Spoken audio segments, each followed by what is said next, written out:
In this video, I'm going to be making a penny board, and penny boards need to be pretty strong, so I'm going to be making it out of plywood, but I don't want it to look like plywood, so I'm also cutting out a bunch of hickory strips that I can veneer over the plywood.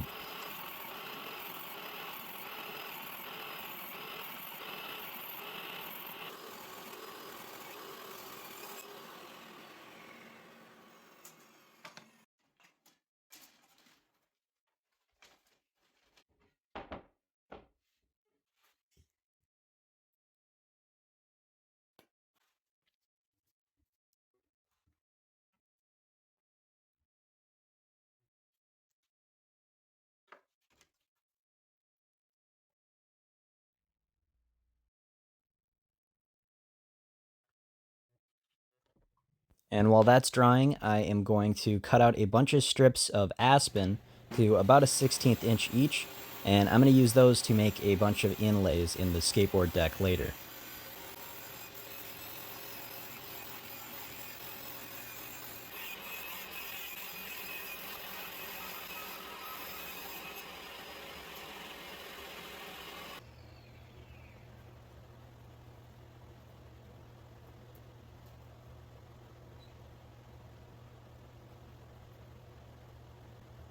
And back to the penny board, the veneer is set, so I can unclamp the board and clean it up.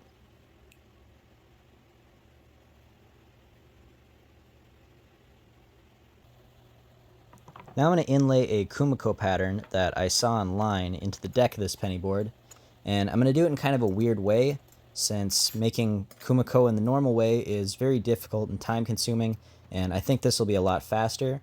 So I have these three thin kerf circular saw blades here. They're about a 1/16 inch each, and I'm going to space them out with some washers, and I'm going to use these to cut out the pattern on the skateboard deck.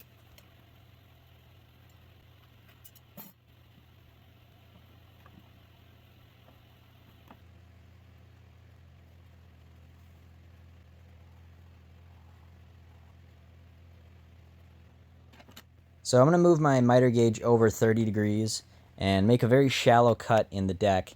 And after each cut, I'm going to move over the fence an inch. Also, I usually wouldn't want to use my fence and my miter gauge at the same time, but since I'm not cutting all the way through, it doesn't really matter.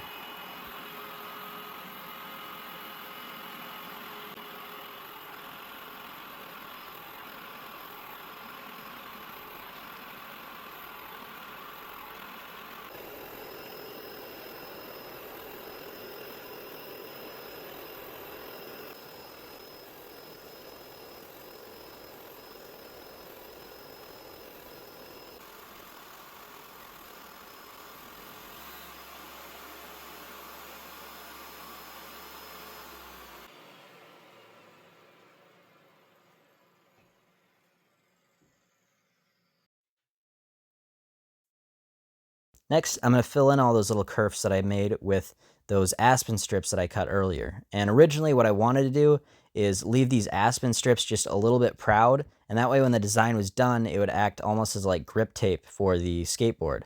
But that didn't end up really working out on the test piece that I tried, just because having those aspen strips sticking out a little bit makes them very fragile and easy to break off, especially when doing the second round of cutting on the table saw. And also, the glue just makes a mess, and it's just a lot easier to sand it flat instead.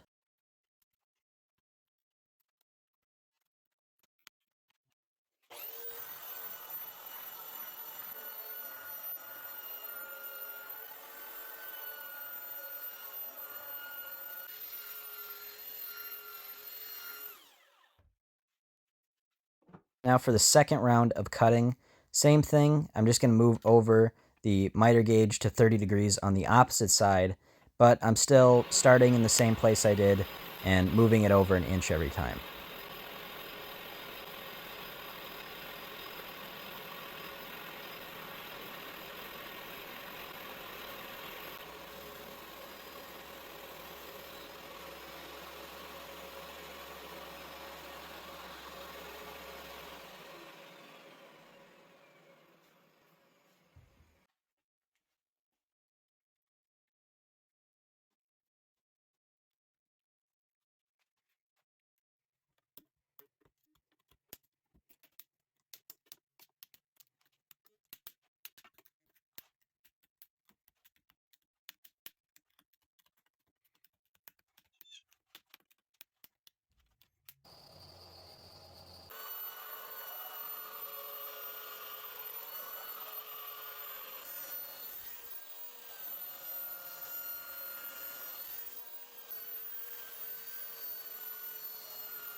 And now for the last set, and this one will go a lot faster because I just need to make 5 quick cuts, and I don't need to use the miter gauge.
The design came out good, and the next step is to cut the shape out at the bandsaw.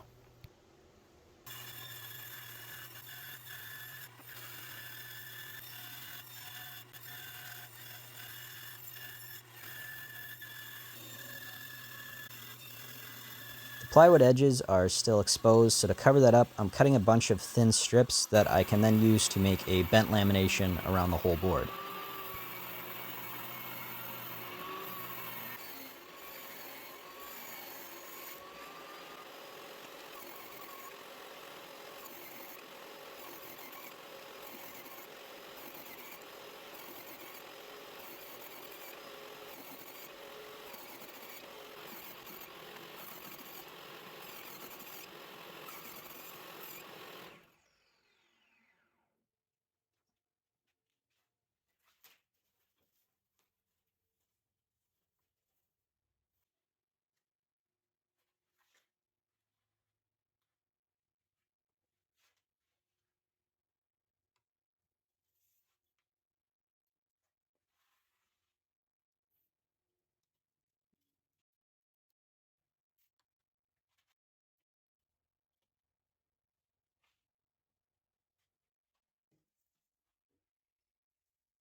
The bent lamination went well, so now I just need to cut everything flush.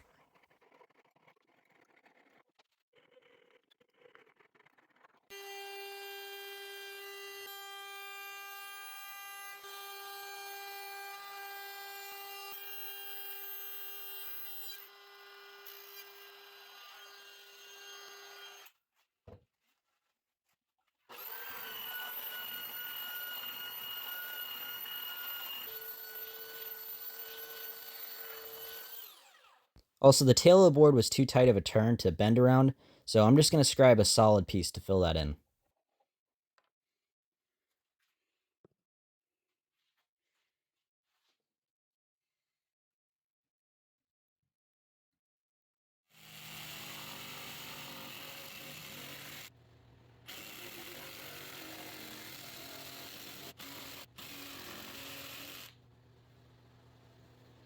This is not the right shape for a penny board, so now I need to make a couple of cuts to bend the tail to shape.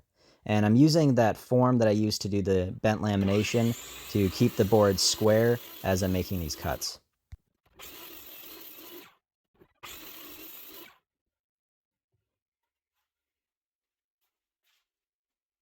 And now I'm going to fill in those curves with some wedges that I ripped to 10 degrees.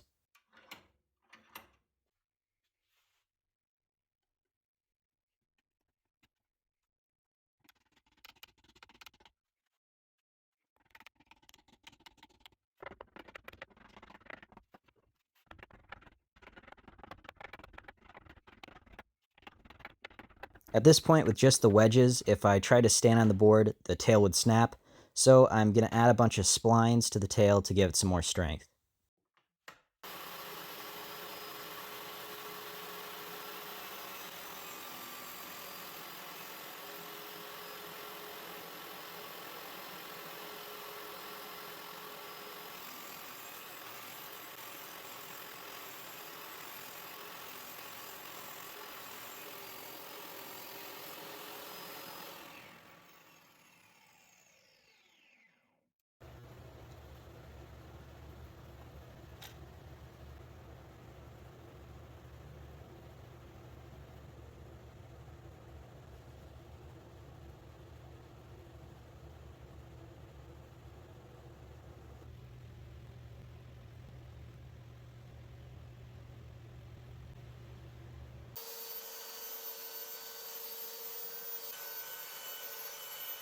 If you've ever seen a penny board before, all of them, or at least most of them, will have the logo of the brand imprinted on the center of each board.